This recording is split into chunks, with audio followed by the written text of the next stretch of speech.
Hey guys, happy Friday! Hope everyone had an awesome Thanksgiving and ate all of the food, and for anyone who's out on Black Friday, I hope you had good luck and got nothing broken. Alright, so in Steph's last video she talked about the cosplay Golden Age controversy thing with Yaya Han's interview or whatever, and I didn't really look into it all that much because again I was busy filming, but she said all of the good things. It's already too late for me to really chime in because it's not even relevant anymore. No one is talking about it because that's how ridiculous of a topic it was to raise in the first place.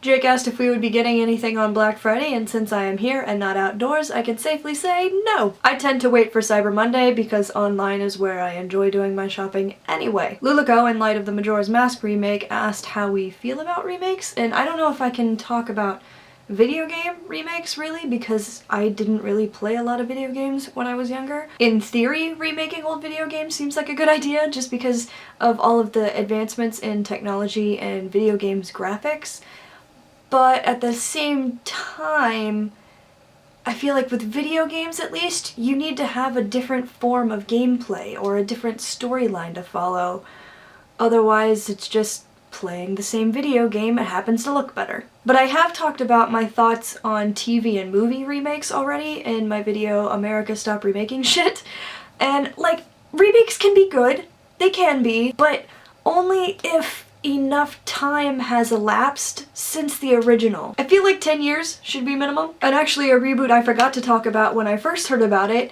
is a show called Reboot. I don't know if anyone else watched that show. I remember watching it, I think in middle school or elementary school, just like super early in the morning. I'd watch it every day. But looking back at it, the graphics are completely terrible, especially in relation to what we see nowadays. So I am actually really excited about the reboot of Reboot because it was actually a really cool story, and I think it's still relevant today because technology and digital world and whatnot, but I'm looking forward to seeing it with better graphics. I assume they'll improve the graphics, I'm hoping. Okay, I've talked enough about remakes and shit. Mario asked if we could live in another time period, when would we want to live, and well, I wouldn't want to live anywhere in the past because of history reasons, so obviously my answer is gonna be in the future, because I want to wear crazy colorful shit like in all of the Xenon movies. Just everyone in super colorful and shiny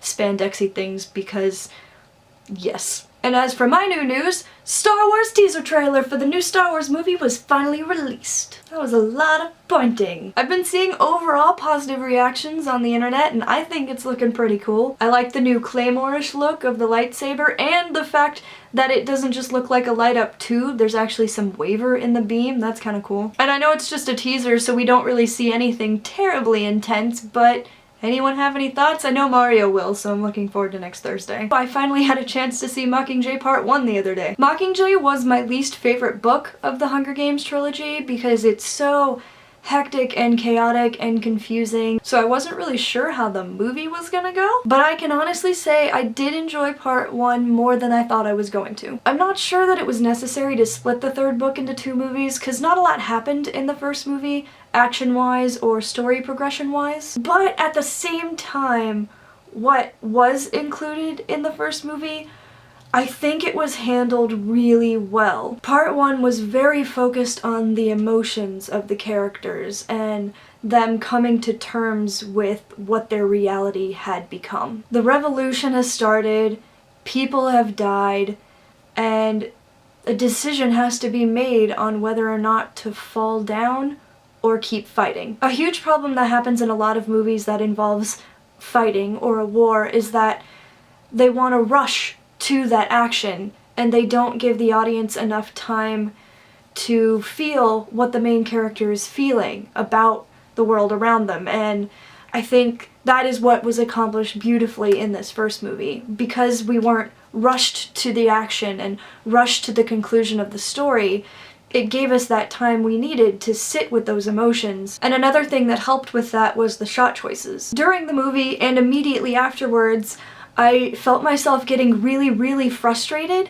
that the majority of the movie was shot in close-ups. Even when there was movement, it was very close-up and it felt constricting and I felt trapped and I just wanted the camera to back up and show me more of the world so that just for relief. But at the same time, now that I've had time to think about it, I think that was appropriate because it helped us to get into the character's mind, because all of them are in this new version of their world where they're confined and trapped and frustrated, and they don't even know the big picture of everything. I'm really terribly putting my words together right now. Basically, even though it doesn't feel like a lot was done, what was done, I believe, was done really well.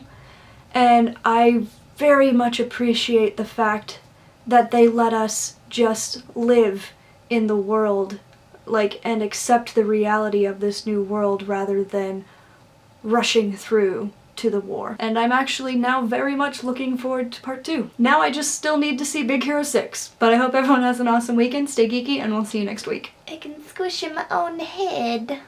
Yes. Zoom, zoom, zoom, make my heart go boom, boom, my supernova girl.